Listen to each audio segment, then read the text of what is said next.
I would love to play Kanye West.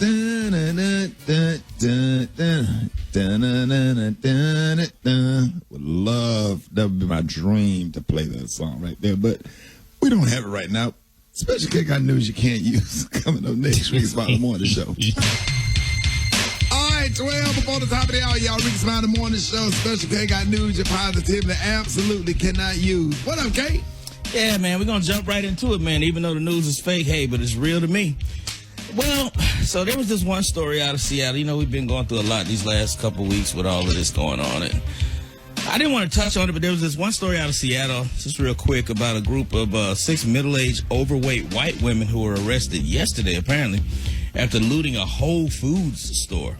And they said the strange thing about it, it seems like the produce section was the only thing targeted, and for some strange reason, they just cleaned out a whole section of medium to large cucumbers. I don't know what that was about. Maybe they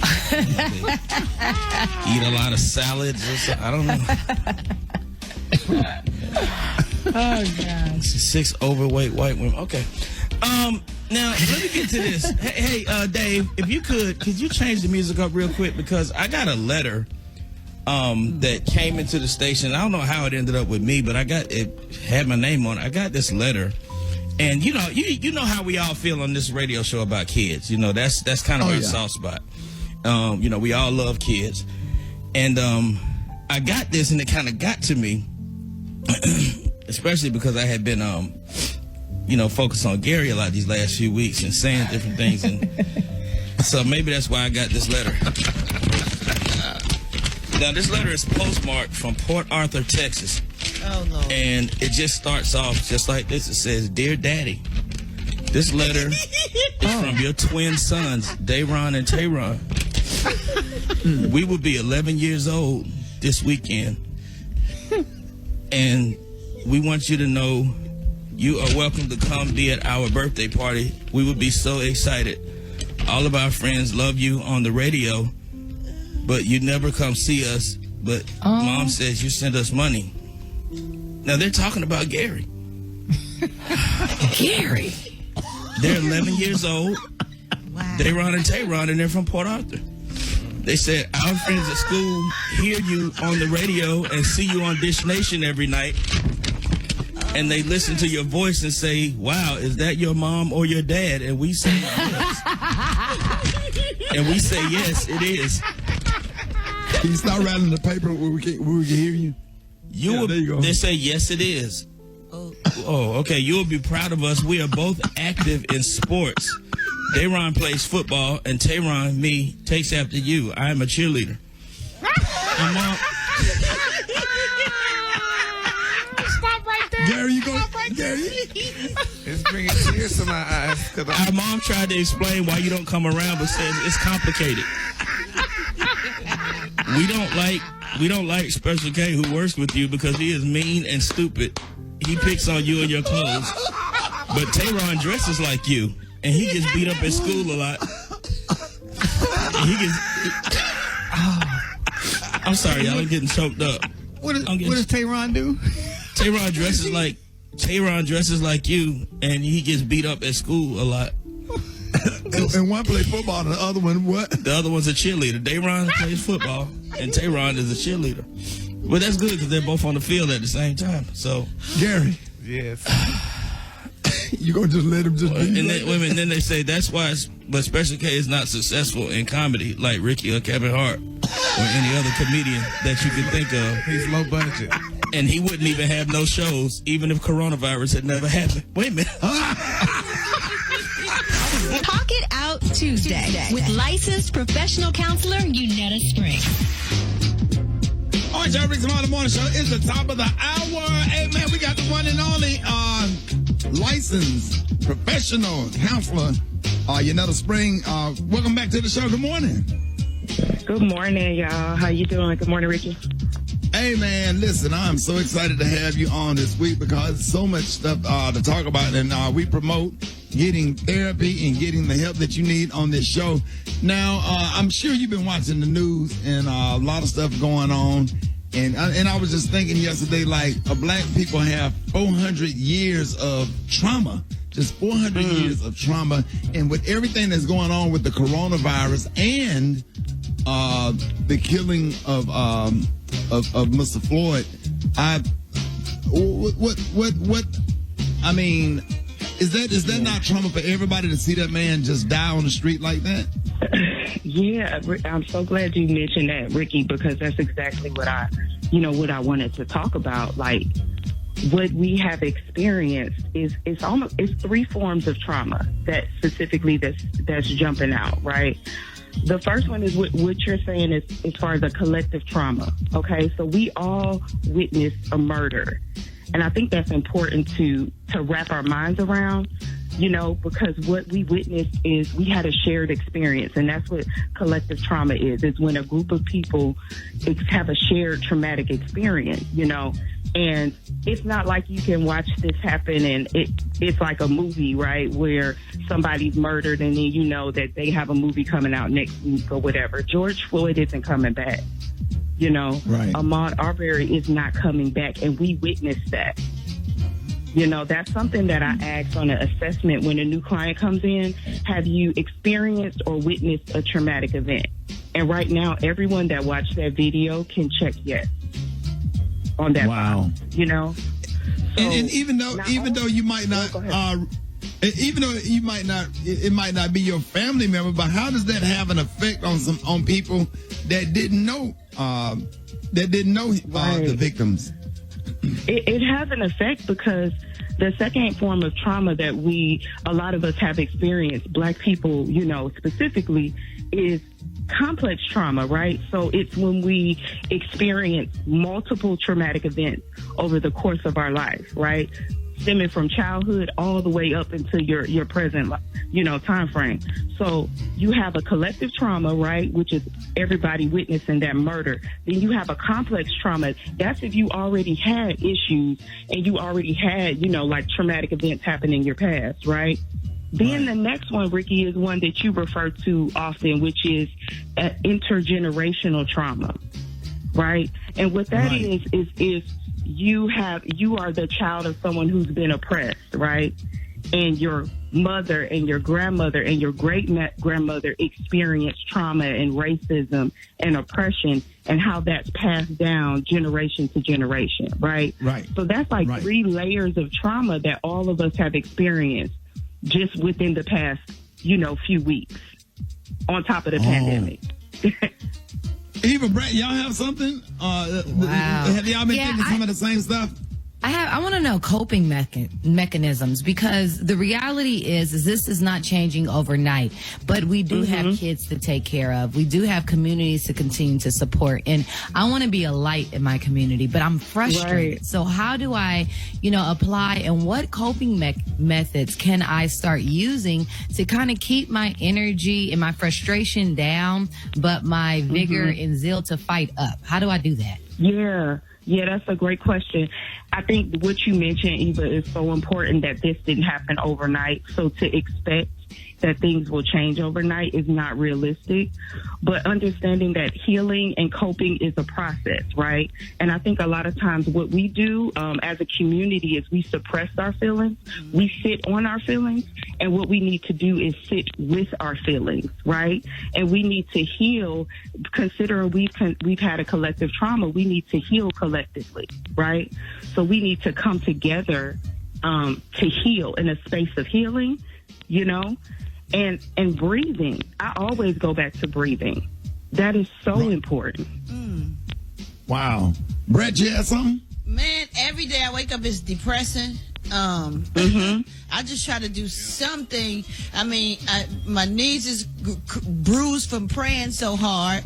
I came in the studio yesterday to just freestyle for like hours, and try to play basketball, just go for a walk or something. But I still wake up depressed, because then I turn on the damn news and then I see the stupid president saying something crazy, and then I'm back depressed again. Like, even talking to somebody, it does not help. Like, I guess it's going to take some time, but it is very frustrating. I'm like, what else can we do? I mean, I cook, I clean, you do everything to try to make it therapeutic. You call your loved ones, but then you start missing them and you get depressed. It's like you can't get out of the rut. Well, you can't get out of reality, I think. That's my problem. And I can't escape this reality. The point, right? Because with trauma, one of the first things we do is we remove that person from that space where they were hurt. And the reason why it's so hard for us, because we are still in the space where we were hurt. You see what I'm saying? Right. So Yeah. we really have to be able to create these safe spaces. We got to be able to be open to go to therapy so we can talk with someone who's trained to help us work through these events, because it is hard trying to do it on our own, right? It's very difficult. So that's what I would suggest. You know, if you need to talk to a therapist, if you tried all the other things, and this issue is attached to something deeper, and it's going to take time and skill and strategy to work through it. You know what? I echo what Brad was just saying. I feel the exact same way. Every day I wake up the same thing, depressed. What really hurts me so much too, I can't put on none of my clothes. I'm like, hey, what I got all these clothes for? I can't wear them because I can't go through it, can't do nothing. Well, you damn sure don't. Well, you don't wear them when you get up and get dressed for the morning show. Stop doing the morning show with your bathrobe on. Well, hell, you think I'm going to put on my good clothes just to be sitting up in the damn room, honey? Then I can't go nowhere, can't get your hair done. You can't do nothing. It's driving me completely crazy. Yeah. Every day the same thing. As soon as I get off from work, I'm like, what in the And hell go to get do? you a silk bathrobe with an ascot or something, like Roland Martin or something. Because that big white bathrobe you done stole from the Ritz-Carlton. Come on. Right? Hell, I can't do I am nothing. And I'm so tired sorry. of eating, too. Hell, you just eat. I go from the bedroom to the kitchen. I'm Exercise, man. I exercise on Saturdays. I walk on Saturday mornings here. I'm Only like, this. Saturday, Gary? Well, hell, I mean, because I'm gotta doing do it. it We every want to day, walk. every day. No, when the woman, I promise you, when that woman attacked me, I stopped walking. So I just don't do it no more. That's on the weekend. So Gary has a trauma. We got to work through that, Gary. Well, yeah, I need to work through something here. And It's Ricky, hard for us. That white woman called him the N-word. He ain't been back I outside. I don't believe I let that happen to me. Hell. Council Spring, let everybody know how you can be reached. All right, so you can follow me on Instagram, Facebook at Springforth Counseling. If you want to subscribe, you can to connect with me. You can text Spring to 55444. That's Spring to 55444. There it is, y'all. Counselor Yanetta Spring, y'all. Thank you so much. We feel like you our personal therapist. We really loving having you on the show this morning. That was just awesome. I appreciate y'all. Take care and breathe. Y'all breathe today. Yeah, Just breathe take a ain't moment and helping. breathe. I'm gonna call you and show you how. It's a Okay. special way. It's like here. Lamar's. Yes, exactly. Lamar's. No, not the quick breathing. Deep, slow breath. Hey, listen up, this is your boy Rickey Smiley, and if you have a low credit score, you already know that it could be keeping you from getting the things that you want, like a credit card, car, new job, even a house. And that low credit score is also causing you to pay higher interest rates than the people with better credit scores. Well, here's the good news. You don't have to keep getting denied for credit, and you can work to turn it around. It's so easy. Just call the experts at creditrepair.com. They can help you work to repair your credit and improve your credit score by removing those inaccurate and obsolete items like late payments, charge-offs, even collections and bankruptcies. The number to call for a free credit evaluation is 800-357-5844. I'll repeat that number in a bit. When you call it, you will get a free credit report and score, and you'll find out over the phone what creditrepair.com can do to help improve it. Creditrepair.com gives you solutions for a better score so you can have a better life. The evaluation, credit report, and score are free. So call them at 800-357-5844. That's 800-357-5844. Free credit reports are summary reports with TransUnion credit score. They are intended for educational purposes only, not available in all states, and not practicing in Georgia, Missouri, Ohio, and South Carolina. Hold it. Half man, half woman. It's Gary. I wanna hip you to the T. It's Gary, baby. All right, y'all, Rickey Smiley Morning Show. Hey, the time right now is 13 minutes after the hour. Gary has the tea and the clue of the day. What up, Gary? Good morning, Ricky. Good morning, America. Good morning to you. It's Tuesday, a beautiful day in the neighborhood. And here's what's happening in celebrity news, y'all. 2 years ago, y'all, 2 long years ago, R&B singer, y'all, Faith Evans, and her music producer, husband, boyfriend at the time, Stevie J, y'all, they shocked the world when they tied the knots. Y'all, well, now, this is a different story, honey. It's being reported that TMZ is reporting y'all that the L.A. enforcement sources said that Faith was arrested, y'all, recently, honey, at her beautiful Los Angeles mansion. Now, they're saying, y'all, that Faith, honey, and Stevie J got into a heated argument at some point, and they say it turned violent. Now, the sources are saying, y'all, when the What cops he did something, because she don't start fights. They say, well, baby, when the cops showed up at their beautiful home, they noticed that there were visible marks and scratches on Stevie's face. They say it was unclear, y'all, what triggered the argument. They say, but in any event, the cops arrested Faith and booked her for felony domestic violence, honey. They say she recently, got out of jail, First of all, but... let me just add that Faith don't play, okay? Ooh, really? That's all I want to say. Faith don't play. You know, I'm a good friend of Biggie and a good friend of Faith. Faith don't play. And she didn't play back in the day when she was with Big Papa neither, and wasn't scared of him neither. So, he got to have a little more weight on him and she don't play today. A little more meat on him than Stevie J, and Faith don't play today. If you gonna get you a woman like that, man, be ready to settle down, because you can't cheat on her, because she ain't gonna let it ride. And that's just real talk. Oh, you know I know. Oh, yeah. That ain't gonna ride. She gonna just pray and go to church or whatever. You gotta deal with her.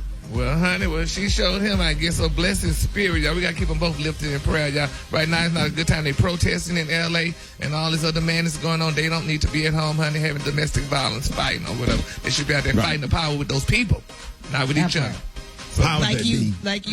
Yeah, exactly. So, but anyway, moving on in other celebrity news, y'all, this is a very sad story, y'all. And when I got it, it really hurt my spirit, y'all. We all know, y'all, actor, author, activist, y'all, Hill Harper, y'all. Y'all know Hill Harper's a great guy. Yeah.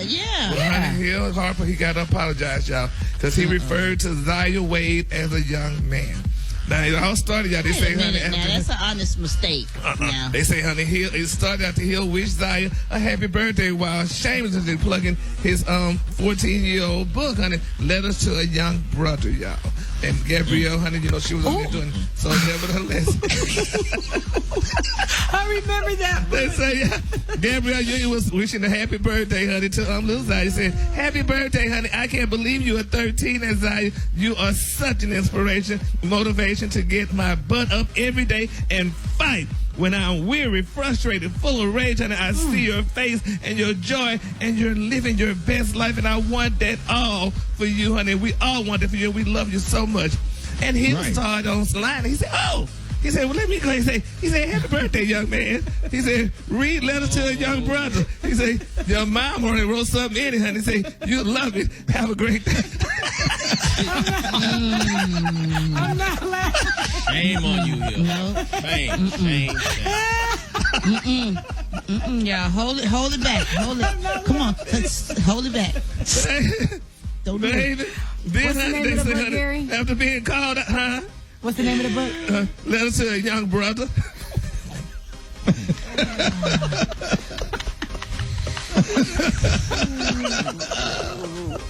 Yeah, they say after being called out for the disrespecting Zaya's gender identity, they say he'll apologize while carefully avoiding using gender terms.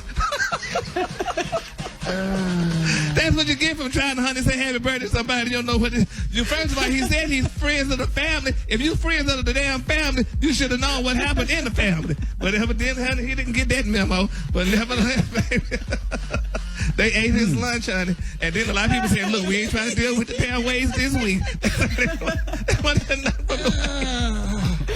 So y'all, let's send Hill a letter, honey, and tell him how, we... Come on, Brad. We sorry. Brad trying to hold it in. It's such a so sad. Let it out, Brad. Let it out. It feels so good. Let that thing go, Brad. The color today is faded denim. On the high, you say faded denim, and on the light, just say light blue, y'all. Keep it All right, y'all, I got you. Y'all give it up to Gary with a T. One time. All right, I got your wake-up calls coming up next. Rickey Smiley Morning Show. What's up? Get out of bed. The Rickey Smiley Morning Show. Rickey Smiley Morning Show. All right, y'all, Rickey Smiley Morning Show, 27 minutes after the hour. Y'all, listen, hey, we got the one and only big brother mentor, man, attorney Glennon Threet on the phone. got some little breaking news here. Glennon, good morning. Good morning, Ricky, and good morning to the radio audience. Hey, man, listen, Glennon, thank you for coming on this morning. I know it's short notice. You got some breaking news on the George Floyd's autopsy report. I do, Ricky, and it's interesting because there are two autopsies that have been done. There was an autopsy done by the Hennepin County Medical Examiner, and that autopsy determined a couple of things. The first thing, it determined that the cause of death was not asphyxia or strangulation. And then they also released information that apparently their autopsy concluded in the toxicology report that Mr. Floyd had evidence of fentanyl in his system and also that he had previously used methamphetamines. And why is that important? Well, let's go back to the cause of death. The manner of death is homicide in both of the cases, both of the autopsies, but the cause of death in the Hennepin County Medical Examiner's autopsy result is that it was not caused by asphyxia or strangulation. And what that means is that they concluded that it was not an intentional act that resulted in his death. That is the reason why that portion of the autopsy was cited in the criminal complaint that resulted in the third-degree murder charge against the officer as opposed to a first-degree murder charge, which would be based on an intentional act and therefore carry a much more severe penalty.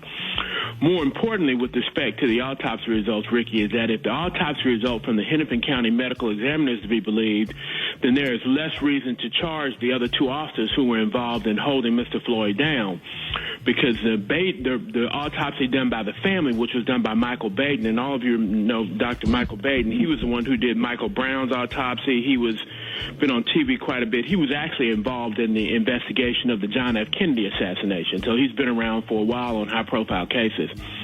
But his autopsy that was done with Dr. Wilson from the University of Michigan determined that the cause of death was asphyxia or strangulation and that it was contributed to by the other two officers who were holding him down at his torso. And so if that's true, if the second autopsy is to be believed, then that means that there are grounds to charge intentional acts on the part of all three police officers. Okay, and so the Attorney General of the state of Minnesota, I'm hearing, and if I'm wrong, I just went on somebody's Facebook page that said breaking news that at least 3 of the police officers might be charged. Yeah, because if this is Keith Ellison you're talking about, he's the first black elected Attorney General of the state. Right. If he concludes, former congressman. Yeah, if he concludes that 3 officers were involved in an intentional act which led to Mr. Floyd's death, then those officers can be charged with intentional murder as opposed to reckless murder. And so it could end up with 3 people charged with first-degree murder as opposed to 1 person charged with third-degree murder. That's a huge, huge difference, Ricky. But also the idea of including in the autopsy report that Mr. Floyd had fentanyl and had recently used methamphetamine is a classic example of demonizing the victim. And what that's intended to do is to send a message to the jury or the jury pool that Mr. Flood was a bad person, that he deserved what happened to him, and that he was probably more aggressive because people attribute aggressiveness to those 2 drugs being in the system of a person that's being subdued by police. And so it makes it a lot easier for them to make the argument that he deserved what happened. Yeah, they're trying to Michael. They're trying to Michael Brown. Somebody Mike broke. Hold on. Say that again, Kay. I said, yeah, they're trying to Michael Brown this guy, this situation. Just turn your mic off for a second. They are, and the reason they're trying that, Special K, is because it worked. Right. So, Glenn, switching gears right quick. Now, Donald Trump's threat of military forces against protesters. What's going on with that? Well, with that, Ricky, I conclude that that's either one of 2 things. Either it's ignorance on his part or it's a very subtle type of blame shifting. Let me start with the ignorance. Going all the way back to when Rutherford B. Hayes was president of the United States, we had a law called the Posse Comitatus Act. And the Posse Comitatus law says that it is illegal for the federal government to use federal military to enforce domestic laws. And that would prohibit the president from using the Army. And then I think in 1955, the Air Force was added. Now, he could use the Coast Guard. He could probably use the Navy, which includes the Marines. But typically what that law does, it prohibits the federal government from using federal military to enforce domestic laws. Now, So it could be that Trump is just unaware of that law at the time he made the statement, which would be consistent with other times he's spoken about stuff that was inconsistent with well-established law.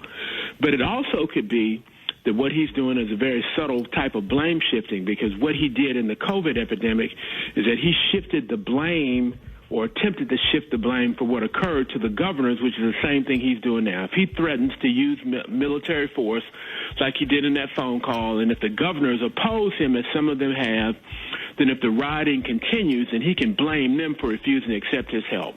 I think the most important thing to know about Trump's call with the governors yesterday was that immediately preceding that call, where he talked about them looking like jerks if they didn't dominate, he had a phone call with Vladimir Putin. Are you serious? Wow. Yeah. And also, Ricky, if you go all the way back to 1990, those of you who are old like me remember Tiananmen Square, which was one of the worst examples of an authoritarian regime using violence to quell peaceful protest. And that happened in Beijing, where the Chinese government came in with tanks and weapons, not rubber bullets, but real bullets, and killed protesters that were peacefully protesting against the authoritarian regime in China. And we know how much Trump idolizes and admires authoritarian leaders. So back in 1990, what Trump said with respect to the Tiananmen Square incident was that it made them look strong. This shows you the power of strength. And so that's why he was out there using the Bible as a prop, which this is the most disgusting thing. And I know you didn't ask me about this. No, I need all of it. This is the most disgusting thing that I've seen him do.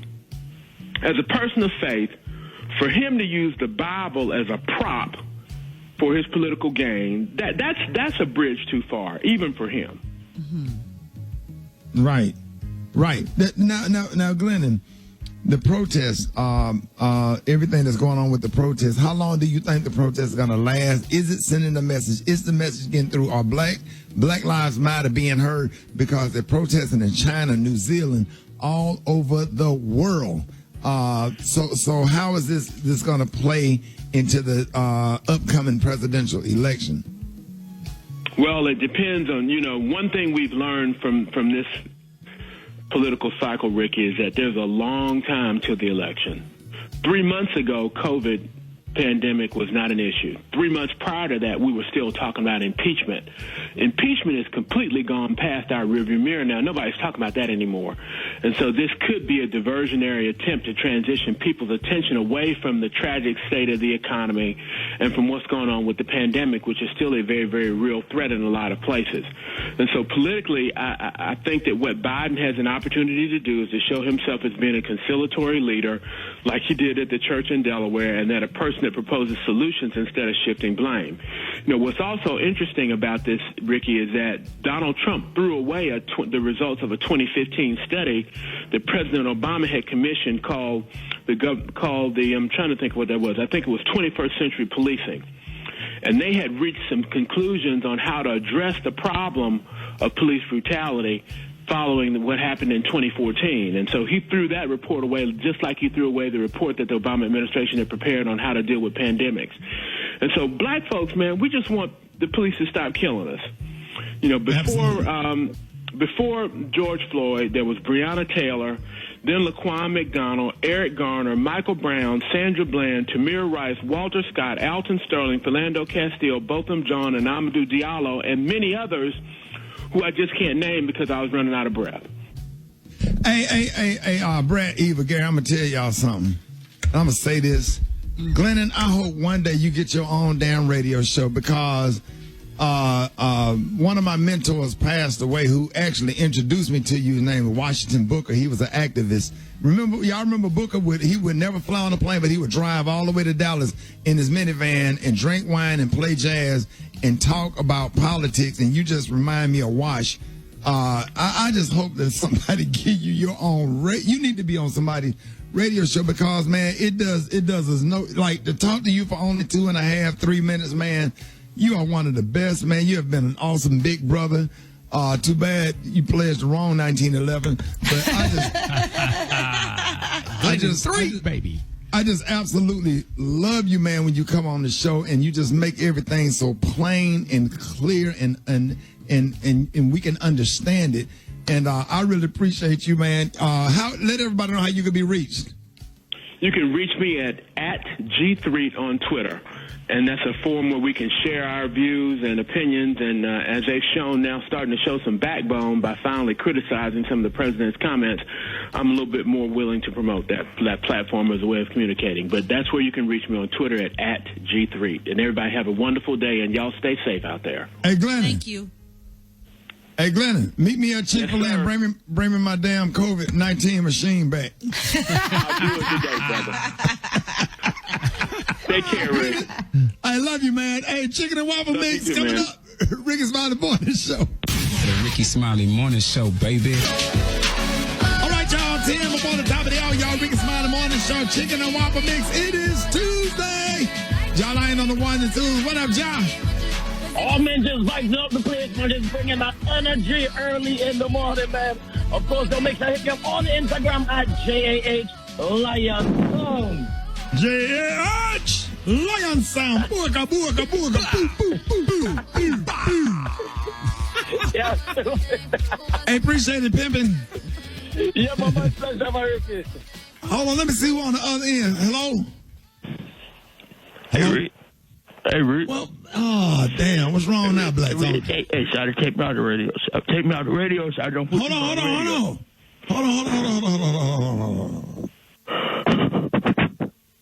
Yeah, go ahead, man. Hey, Rick, I think I'm finna die, Shotty. You think what? I think I'm finna die, cuz. I think I'm finna die, Shotty. What you mean? What's wrong? You need me to call 911? I need you to call down to call you, Shotty. What? Give my mama a drink. Shotty, tell her to come over here. He had sent me some of the vitamin D's, what you was talking about, the 5,000 milligrams. The 5,000 milligram vitamin D, Dr. Collier. Yeah, but I thought I was taking them for all these little ugly ass kids over here. My sister kids, these little bad ass boys always doing something to me. They always mess with me. What happened? I be keeping them all the time for my sister. They always playing tricks and jokes on me. The little ugly ass boy. I hate them little children, boy.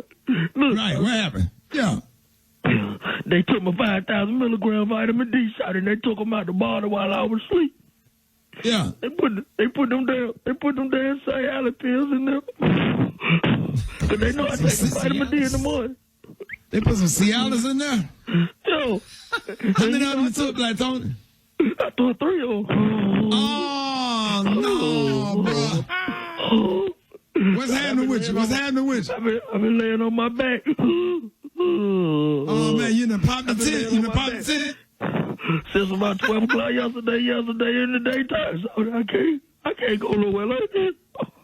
No, man, you're stopping. Oh, it hurt. Hey, dog. Until you get that Cialis out your system. On the radio, so I don't tell nobody on the radio. No. I hear somebody laughing, so who that is? No, man, they talking about something they in the background. That's right. Hey, Black Tone, let me holler at you. Black Tone, listen to me. Thought my heart beat fast. You got a headache? Yeah, my eyes. You got a headache? Black Tone, you ought to go and kill you by 3 of them. Go and kill you by 3 of them, Black Tone, before that Cialis wear off, man. The Rickey Smiley Morning Show. Okay, I can't sing. Wait. Hey, this your boy Rickey Smiley, man, and we are excited to announce that America's Best Contacts and Eyeglasses stores have reopened, and we are ready to serve you. That's right, y'all. The health and safety of our patients and staff remains our top priority. We are taking steps to ensure enhanced sanitation measures are being implemented wherever possible so that we can provide patient and retail experience that provides for your safety without compromising our quality of care. And that is a fact because I was just in there day before yesterday. Hey, we are reopening with fewer appointments and shorter hours. Please visit americasbest.com for the most up-to-date store information. Need to book an appointment? Call 1-800-2PAIR. That's 1-800-TWO-PAIR to be connected to the store nearest you. Specific information about the store nearest you can also be found at americasbest.com. Already have a valid prescription? Shop online for new glasses or stock up on contact lenses from the convenience of your home. Visit americasbest.com to shop today. Don't overpay for eyeglasses. You can get 2 pairs of single vision glasses for only $69.95, including a free eye exam. In certain states, eye exams provided by independent doctors of optometry or ophthalmology. Tell them Rickey Smiley sent you. Hold it. He's half man, half woman. It's Gary. I wanna hip you to the T. It's Gary, baby. All right, 7 minutes after the hour, y'all. Rickey Smiley Morning Show. Hey, Gary's Tea is being brought to you by Walgreens. That's right, man. Now we all know summer may look a little different this year, but Walgreens is making it easier for you to find great deals with their new ways to shop. This summer, shop online, in-store, or get select essentials delivered with Postmates. See Walgreens.com for details. Walgreens. Gary, what up? Good morning, Ricky. Good morning, America. Good morning to you. It's Tuesday, a beautiful, beautiful day in the neighborhood. And here's what's happening in celebrity news, y'all. Russell Simmons has responded, y'all, to CNN anchor Don Lemon, y'all, calling out celebrities, y'all, for their silence. And he stated that he does not believe that celebrities owe anybody nothing. Now, Lemon urged celebrities, y'all, to speak out against the injustices, calling Hollywood, y'all, strangely quiet. Now, Simmons addressed Lemon's remark with hip-hop, and he said, What do you mean, the white celebrities? Because the black celebrities been speaking out, all of them. I don't know, but, honey, he might be talking about you. Even Jordan been speaking out. Now he gonna drop them, Riot Jordan's gonna be coming out next week. Yeah, he gonna cut the shoes half price. So him and Missy Yvette Preto can sit back and count their dollars, honey, at the end of the day. But anyway, child, he said, now, this is what Russell, he said, quote, I agree with Don Lemon, honey, and it inspires me to do more. He said, Simmons told the music outlet, he said, I don't believe that any celebrity owes anybody anything. I don't believe that anyone owes social activism to their community. He said, at the same time, I'm absolutely certain that your own happiness and salvation is directly tied to the happiness and salvation you promote for others. So I'm committed to do more as much as I can, unquote. And he went on. Do y'all owe anybody anything? No, we don't. But it's the right thing to do, because if all of these fans come out and support you, and you might be living in a gated community, but they're out there on the front line fighting and putting their life at risk just to have peace and freedom and civil rights or whatever, you better get your ass out there and not just do it just because. You do it because it's a right thing to do, because you're black. That could be your son, your nephew, your daughter, and do it for all of the ones that have opened doors for you to have. Imagine what the celebrities went through in the 50s and the 40s and the 30s went through, and how they were called names and wasn't allowed to sleep in certain hotels. Even on that alone, it's ancestors on the celebrity side that have paved way for you to have what you have. But it's the right thing to do, because at the end of the day, no matter how much money you got and what you have, you black, and you dealing with the same racism that everybody else deal with. And you will be reminded too, honey, because Oprah Show was reminded when she went to that store. She's a billionaire. They looked at her like, "Girl, who are you?" And they didn't let her in. So, honey, she ran out of there like Celie from the when she was in that store. Yes, Apple, APPLE. Apple. Window. Look at it. Moving on, honey. Another celebrity news, y'all. Let's continue to pray, y'all, for the Jackson family, y'all. Miss Jasmine Jackson, she's the beautiful granddaughter of Joe Jackson, said she was attacked 7 times in a racially motivated attack, y'all. Now, Jasmine is the daughter of Giovanni Jackson, Joe's daughter with Miss Cheryl Terrell. Now, they're saying, y'all, she shared the pictures of the aftermath, and I saw them, honey, these girls, some girl, honey, cut this girl's face, honey, and whatever, and Jasmine said the woman chased her down and started stabbing her. She said it's because I was black, but she used the N-word, and that's all I could hear while I was being stabbed. She said, I can't move my neck at all. I'm scared to be alone. And, you know, it's just a sad thing. I mean, look like to me, if she would have said she was a Jackson, the woman, you think the one probably would have stopped stabbing her? No, because racism doesn't care. That lady, if you read the whole story, that lady was a racist white woman that literally followed her down and stabbed that girl 7 times. She was racist. She don't care who her daddy is. Yeah, bless her soul, honey. So let's continue to pray for the Jacksons, honey, because that's a very sad commentary. But, you know, and I do know it happened, but look like, you know, if she been look like she been living in the neighborhood longer, they would have known she was black. I mean, she was real, you know, light-skinned, but look like they would have known she was black. But I guess right now in the wake of all what's going on now, people just going crazy. And then my quick for free story, y'all, honey. Lizzo is speaking out. She said, honey, it is not black people's job to educate people on racism. She said, honey, I guess we all need to educate ourselves or what have you. But nevertheless, she spoke directly, honey, and told her fans explaining racism and white privilege is exhausting. And she said that they do not see, honey, it or believe it, but honey, it's happening, y'all. She said protest is not the end of progress. It is the beginning.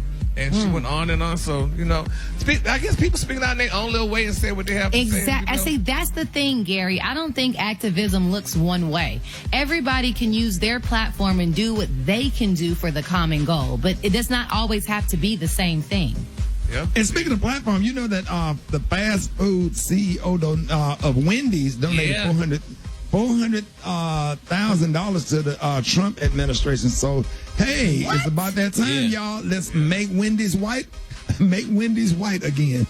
Oh, yeah. Wow. That was a chicken sandwich. Wow. That's it for Not another dime from me.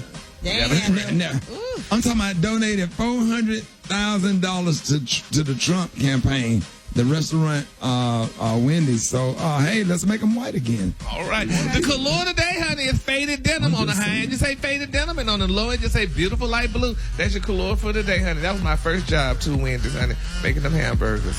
Gary, will you post that picture of you in your work uniform at Wendy's? I'm going to retrieve that picture. Yeah, honey. What's your Retrieve. Yes. classic? What's your Instagram? Gary WDTEA. Okay, yeah, we gonna follow it. We gonna follow you that. Yeah, I gotta get so we can see it. Yes, So Lord. y'all gonna laugh. Y'all gonna laugh y'all ass off. All right, y'all, listen, man. Y'all give it up for Gary with the T. There it is, man. All right, y'all. June is Black Music Month. That's right. Coming up, man, in What's Trending now, we're gonna be talking about black music that makes up the soundtrack of our lives. Call us now, 866-9-RICKY, 866-9-RICKEY, and tell us what song from the entire library of black music speaks to you in your current situation.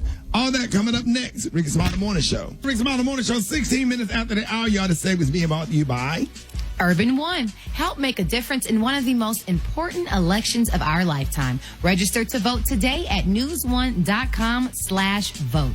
Brought to you by Urban One and One Vote. Represent the vote. All right, y'all. I appreciate that, Eva. We all know that June is Black Music Month, and when we say black music, we're talking about everything from jazz, R&B, reggae, funk, doo-wop, hip-hop. Black people influence everything about music in America. Now, the question is, what songs from the huge black music library speaks to you right now? Brett, what's being the first female rapper to sell over 1 million albums? What's yours, Brett? I would say Chance the Rapper. You want no problem with me. Yeah. Okay. Really? Wait, and I got one more. CeeLo. F-U. Okay. That's for Trump. All right. What about you, Gary? I like the Motown sound, honey. So anything What's Motown. your favorite? What's my favorite? Set Me Free. Oh, okay. Yeah. All right, Eva.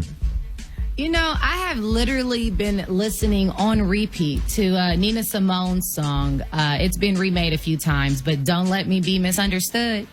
That is my moment right now. Rock Teasy. Man, considering everything that's going on in our world, I would have to say self-destruction. Self-destruction. Headed for self-destruction. Just to impress, ready to party. Woo! Come on now. Special K. Tupac Changes. Okay. Oh, wow. Okay. Wow. What about you, Rick? Hey, fight the power. Fight the power that be. Can't trust it. Public Enemy. No. Yes, sir. Elvis was a hero to most. Yeah. Elvis was a hero to most. Elvis was a hero to most, but he never been. Straight out of racing. Yes. Simple and plain, mother. And John Wayne, because I'm black and I'm proud. I'm hype and I'm am. Most of my heroes on the pill, no stamp. Well, you better come on up. Hey, boy, hey, Dave, don't do that right there. Don't do that right there. I been did a real drive-by. You play Fight the Power, boy. I play that in my kitchen, man. I don't know why. What it is about Fight the Power, man, I wash dishes like, no, that's what I wash dishes to. I wash the hell out of some damn dishes to Fight the Power. Hey, call us up. Let us know. Which song, what song moves you? 8669 Ricky, 8669 RICKEY. Rickey Smiley Morning Show. We're going to be talking to Diana Williams coming up next. Rickey Smiley Morning Show. Rickey Smiley Morning Show. All right, everybody, 26 minutes after the hour, y'all. Hey, everybody know that June is Black Music Month, and that's right, man. And when we say Black music, man, we're talking about everything from jazz, R&B, reggae, funk, doo-wop, and hip-hop, and Black people influence everything about music in America. Now, what songs from the huge Black music library speak to you right now? Let's go to the phones. Good morning. Mine would be Tupac, Changes. Oh, the song right now is Marvin Gaye. What's going on? Say It Loud, I'm Black and I'm Proud by James Brown.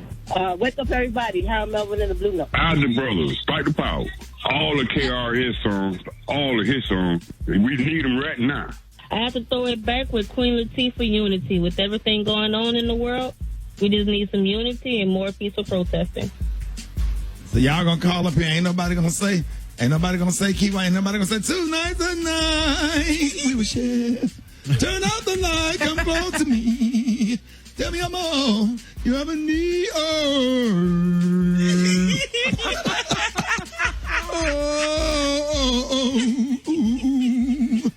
So y'all just gonna call all y'all black behinds gonna call up here and ain't nobody gonna give Keith Washington no love. Keith kissing you, the greatest love song ever. Y'all, Brad, when he on Martin the other day, he was on an episode of Martin. Yeah. Turn out the light, come close to me.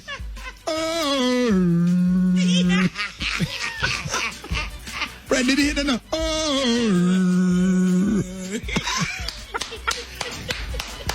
Keith, why be back? Let me show you that I love you, baby. Keith, what did he say, Brad? What did he say, Brad? Let me show you that I love you, baby. Yeah. Yes, I do. Don't do it for me. And I'll do it for you. Oh, yeah. Ooh. You got me in the mood that I'm in. Right. Hey, no. I will shut this whole radio down for this damn song. Please don't play it. This is the greatest love. Listen to the tremble in his voice.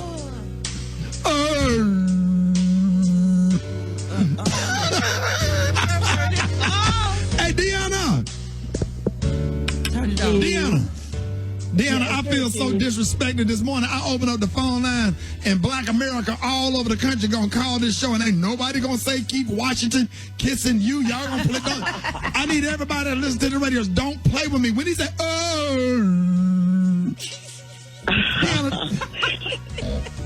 Good morning, Ricky. Good morning, fam. Yes, thank you so much for coming on. My pleasure. Yes. My pleasure.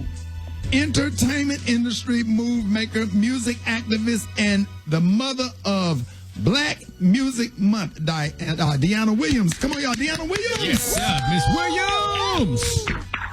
Hey, so give us a quick history lesson on how June became Black Music Month, or as Barack Obama renamed the celebration, African American Music Appreciation Month. All right, that's a mouthful. Say that again. Well, June 7th, 1979, President Jimmy Carter, at the instigation of the Black Music Association, Clarence Avant, the Godfather, made phone calls.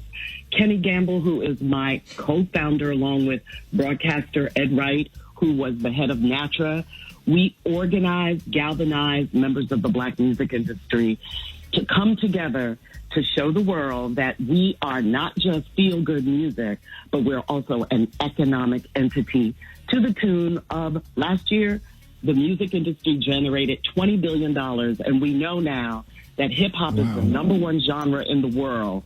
So hard to get the exact numbers of the contributions of Black people, because it's kind of like secret and hidden, but we know that the music industry made over $20 million. Top of the charts right now, if you look at the Billboard Hot 100, 8 artists are Black in the top 10. Brad, you know what that means. Black people Wow. are generating. We are the high octane gas in the engine that's driving culture and economy. So that's the start for Black Music Month, and this is the 41st anniversary. Now, in the light of recent events in our country, several music industry leaders are pausing business today in observation of Blackout Tuesday. And as an activist, what advice do you have for helping heal our communities and foster change? Well, let me say this. I commend the Mighty Three, which is Universal Music Group, Sony, and Warner Records, for taking a stand. They're not pausing business. Let me just tell you that. People are streaming, buying music, they're consuming, so they are making money today. However, what they're doing, which is the first in the music industry that I've seen, is taking a stand against injustice, racism that continues, prevailing racism, and they're articulating a position of connection to the Black community, which was the righteous thing for them to do. But if they really want to go a step further, I encourage them to hire and cultivate more African American executives, to pay artists higher royalty rates. You know, let's bring it back to the economics of it and real justice. And, you know, there are no Black music divisions anymore at major record companies. Those were abolished a long time ago. So if we're talking about equity and fairness, I would encourage the record labels to do that. So the highest ranking Black man is John Platt. He is the only highest ranking Black executive in the music industry right now. Yeah, there are other executives, but he is the highest ranking. Sylvia Rohn is the president of Epic Records, but we don't own any of those record companies. We don't own those labels. But we work hard. It's just like, here's the analogy that I would give you, Ricky. The owners of NBA or NFL teams are wealthy. The ball players are rich. But we don't own any franchises. Feel me? So I am encouraging greater ownership and control of the music that we create. Not only do we create this music, but it informs every aspect of our culture across the board. They use music to sell commercials, toothpaste. Yesterday, I saw a commercial for like a Bengay product for arthritis. They were using I Like the Way You Move. Okay. Right. So Black music everywhere. We inform every aspect of culture. And as we see young Black men and women and others protesting the ongoing injustices that take place in our community with police brutality, music is at the core of all of this. Think about how much music you consume. And Ricky, I know you like rock, right? You're a big rock lover? Oh, yes, absolutely. Okay, well, you know, we are the originators of rock and roll music. Mm-hmm. So I know. I appreciate others appropriating our culture. Pay us and give us the credit for the work that we do. Barry Gordy, that's right. Frankie Lyman, come on now. Can I have a question? Little Richard. So what can we do as the Black community to help support Black Music Month? What can we do? Wonderful question. We can consume the music. We can purchase the music. We can read books to our young students about our favorite artists. We can listen to them about their favorite artists. We need to do everything to preserve and perpetuate the culture. Write a check. Yesterday, I wrote a check to an organization that does music education in Philadelphia. So consume the music, support the artist, buy their merch. When things open up, go to live music venues. Support the radio station, for instance, the advertisers that are supporting the Rickey Smiley Show. Support Urban One and Kathy Hughes and Alfred Liggins and all of our stations. Advertising is what pays your salaries. So support those advertisers that support Black-owned businesses. There's a multitude. And I'm a proud board member of the National Museum of African American Music in Nashville. Become a member. Go to blackmusicmuseum.org. So there are a myriad of ways that you can support the music. And it's not just this month. This is a concentrated month to support our music, but every single day support Black music and the people who create it. So Miss Deanna, since it's Black Music Month, why not just have you come on once a week for the month of June, and where you can break a lot of this stuff down, because 3 minutes don't do you no justice. Two of us on this show are accomplished musicians. I played 7 different instruments, and band and music changed my life. And Brat, she's a musician. You know, Brat played the drum. Brat played drums at a holiness church. That's how she started her career. She played the drums at her grandma's church, and I started out as a Sunday school. As a Sunday school pianist, I used to get $10 a Sunday playing for the Sunday school. So, I want to come to the museum in Nashville. And you know what? Yes, the museum is in Nashville. I want to come there. September 2020.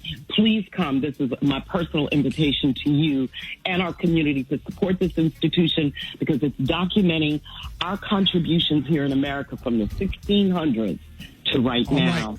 So I accept your invitation, Ricky.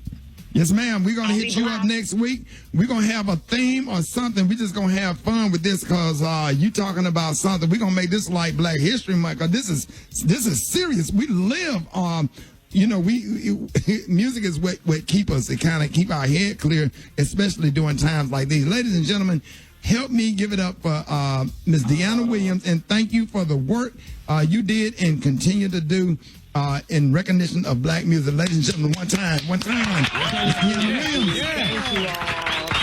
Thank you. I'm Black and I'm proud. Thank you.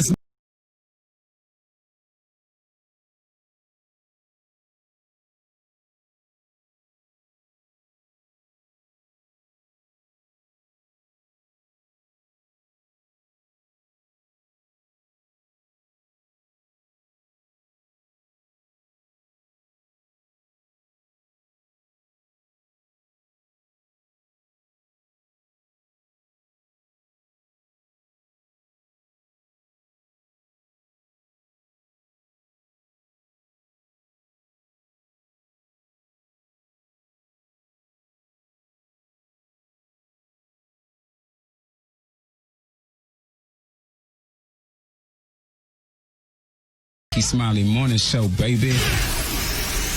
Friends, are you back to work at that job? The one you realize is not for you? Hey, well, that's if you're lucky, right? Make your move. You can still start a new life as an IT pro in as little as 4 months from the comfort of your own home. Even if you have zero computer experience, take control of your future now. Go to mycomputercareer.edu and take the free career evaluation today. Live online classes meet just twice a week, right? It's not rocket science. It's mycomputercareer.edu. All right, Rickey Smiley Morning Show, 14 minutes after the hour, y'all. 14 before the top of the hour. Jeff Johnson got 3 things you need to know. What up, Jeff? Hey, what's up, Rick? Morning, everybody. I know you got a lot. I know you got a lot. Man, I got more than I can do, but let me say this. Let me start with the fact that I know that many on social media are doing their blackout today, but please remember, you all, there are elections that are taking place in several states, some that were scheduled for today and some that were rescheduled because of COVID. So New Mexico, South Dakota, Washington, D.C., and Montana were originally scheduled for today, but Indiana, Maryland, Pennsylvania, and Rhode Island were rescheduled from May and April.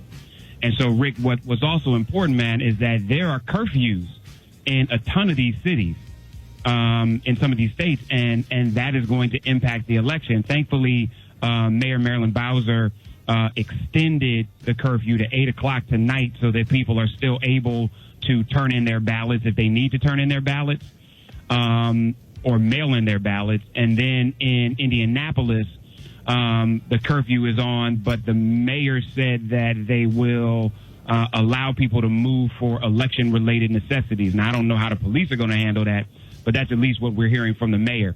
So if you all are in, especially Indianapolis, Baltimore, Pittsburgh, Philly, please remember that today is an election day. You can still turn in your mail-in ballot, but if you have the ability to get to an election center, please drop off your ballot there. That's the best chance of making sure that your vote is counted. Now, Rick, Georgia on the 9th as well, they have primaries, correct? On the 9th of June. Yeah. Yeah, no, absolutely. I just wanted people to know about today. Literally today, okay. Those are the ones, and so next week, yes, Georgia is on the 9th. But please, you all, don't forget about your ballots today. Rick, this president, I mean, so here's the thing.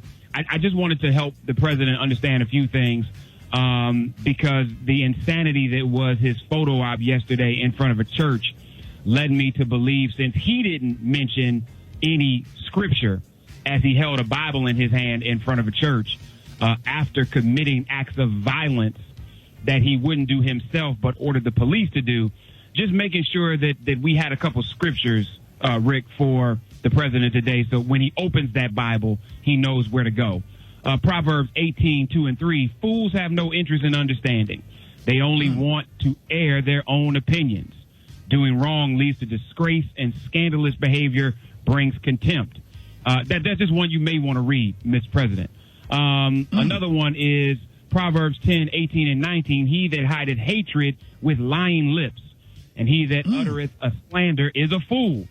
In the multitude of words there wanteth no sin, but he that refrain his lips is wise. Just another one, Mr. President. I'm not sure if you have those scriptures as you open that Bible that you had as you lifted it up after brutalizing peaceful protesters. One more, Rick. Proverbs 18:13, spouting off before listening to the facts is both shameful and foolish. So just a couple of scriptures, just for the president, in the event that he knows how to read, and that he actually opens the Bible that he had as he lifted up in a photo op in front of a church that people were in front of peacefully protesting, but he ordered the police to violently attack them, shooting them with rubber bullets and pepper spray because he wanted to be in front of the church by himself, lifting a Bible that I don't think he knows scripture for. And then the last thing, the Bible up wrong, had it upside down, everything. Listen. And last, you all, I think that today is a day for all of us to understand and embrace what the word rebellion means, and how we, in our own ways, can rebel. Because I don't think this is a question right now, Rick, of trying to judge or assess how other people are rebelling. That in its on its face just doesn't make any sense. And so to rebel is a person who rises in opposition or armed resistance against established government or ruler, a person who resists authority, control, or convention. And rebellion can manifest itself in the principled brothers and sisters who are on the streets in rebellion, not the provocateurs, regardless of their color, not the police that are literally on camera breaking windows and throwing bricks, not those who are attempting to circumvent what this rebellion is really about and make it something else. But rebellion, Rick, is... Jeff, hold that thought. I got to go to break right quick. Hold that thought. I'll bring you back on the other side. Hold that thought right there at Rebellion. Jeff Johnson, Rickey Smiley Morning Show. All right, Rickey Smiley Morning Show. Hey, the time right now is 4 minutes after the hour, y'all. Hey, please welcome former South Carolina State Representative and CNN commentator Bakari Sellers to the show. Woo. Yes. Hey, man. Thanks for having me this morning. Thank you. Man, good job on everything that you're doing on CNN, and thank you for everything that you've done for the state of South Carolina and in the community, by the way. Appreciate you, man. Welcome to the show. Man, thank you. I'm just trying to continue a tradition of living in justice and truth and freedom, and hopefully one day we'll get there, Rick. Hey, man, so let's get right into it. What are your thoughts on Donald Trump's threats yesterday about using military force against protesters? Well, yesterday when he came out of the church, let me just say a few things. One, he used tear gas in the military against peaceful protesters. And so I know George Wallace is looking up at him smiling because that's reminiscent of the 1960s with George Wallace and Lester Maddox, etc. And then he went over to a church and he forgot that Jesus was a brown refugee. And we know Trump doesn't care about brown people or refugees. And it's just this combination, this mixture of hypocrisy, weakness. And right now we need a leader who has some level of empathy, some level of compassion, and actually gives people of color, black people, the benefit of their humanity, things that Donald Trump can't do. Now, also, he's not going to just roll the military out in streets across this country because it has to be requested by governors. And as of yesterday, do you know how many governors requested military support? Zero. Coming. So wow. It's not this is another distraction. It's another bluff to attempt for him to show you how strong he is. So I got to ask you this. It's not even on my question sheet. What is the mood of the country? Do you think he would get reelected? I mean, I don't put anything past white folk in particular. You know, it's going to be close. How do we harness all of this white hot energy? See, people forget, and this is what drives me crazy. People have forgotten that this all started because of another black man being gunned down in the street. People just didn't take to the streets out of thin air. People just didn't start to riot and protest out of thin air. This is not only about George Floyd and Ahmaud Arbery and Breonna Taylor, and now the young man who was killed in Louisville, Kentucky, but this is about systemic injustice and systemic racism, Ricky. This is about all of those things, and that was the breaking point. And so, will he get reelected again? I don't know. 53% of white women voted for Donald Trump last go round. So you're probably going to have to find a white woman to give you the answer to that, because I don't have the audacity to tell you why that was the case. But I do believe that my kids are 17 months old, and I have a 15-year-old daughter, and they do not deserve to live in a country where Donald Trump is president of the United States. So I'm going to work hard to make sure that he's not reelected. But I'm not sure I have that much faith in this country. Right. So you have a new book called My Vanishing Country. Tell us about it. I do. So My Vanishing Country, it's eerie how timely it is. We start off talking about the Orangeburg Massacre, where my father was shot along with 27 others. And 3 young men were killed, Henry Smith, Samuel Hammond, and Delano Middleton, protesting the All-Star Bowling Alley on the campus of South State. We talk about me being the youngest black elected official in the country, and then some more downs, like being friends with Clemente Pinckney, who was murdered in the Charleston Massacre. I'm talking about the pain and trauma of the black experience in this country, but I try to remain faithful and remain hopeful and show that perseverance actually matters and counts. And so it's a timely book because right now, Ricky, what people don't realize is racism is killing black people in 2 ways. It's killing us through COVID, and it's killing us through police violence. And it's all up front for us to see right now. Wow. So from your perspective, what do we need to do as a country to come together? So this is what I want you to do in particular, Ricky, with your platform. Anybody who comes on your show and tells people just to get out the streets and go vote, tell them to be quiet, okay? Anybody who just comes on your platform and is asking for peace but is not asking for justice, tell them to sit down. Like, we need concrete solutions right now. We have been voting and we will vote. But I can't wait until November to see change. At the rate they're killing black folk right now, Breonna, Ahmaud, George, the young man who got killed yesterday morning in Louisville, that's 4 people in the last 2 months. If we keep waiting, that's 5, 6, 7, 8 more bodies we will see with our own eyes between now and November.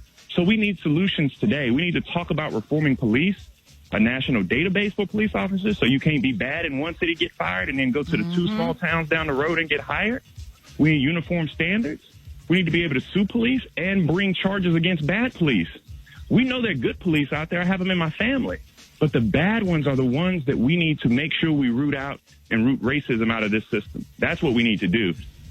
Yeah, shout out to Houston Police Department and Houston, Texas Police Chief getting on one knee and marching with the people. So I saw a lot of police officers take a knee yesterday in respect of, of all of the killings and George Floyd and Breonna Taylor's death and Ahmaud Arbery and siding with the people saying, hey, we work for you, we're with you. And I saw that. That gave me hope yesterday. Let everybody know how they can follow you. Man, I'm Bakari _Sellers on Twitter and Bakari Sellers at Instagram, doing a blackout today, like most people. And please pick up My Vanishing Country everywhere books are sold. It's a story about our pain, our trauma, and I hope people will give it a chance. Representative Sellers, who has that got a bird and a dog in the background? Are you at the zoo? I'm just playing. No, man, I'm in this country. That's where I am. This is what it sounds like in the country. Hey, the Get whole you a while yard, Ricky. Hey, right. The whole while you talking, I'm hearing birds tweeting, dogs barking. I'm like, what is it? Man, I'm not gonna let you take away my peace. This is what you call country living, man. We're gonna get you a yard. That's what we're gonna get you. That's what you're right. You are absolutely right, man. Hey, man, thank you so much, man. Ladies and gentlemen, please give it up for former South Carolina State Representative Bakari Sellers. Thank you, man. We love you, man. Thank you, brother. All right, love you too, man.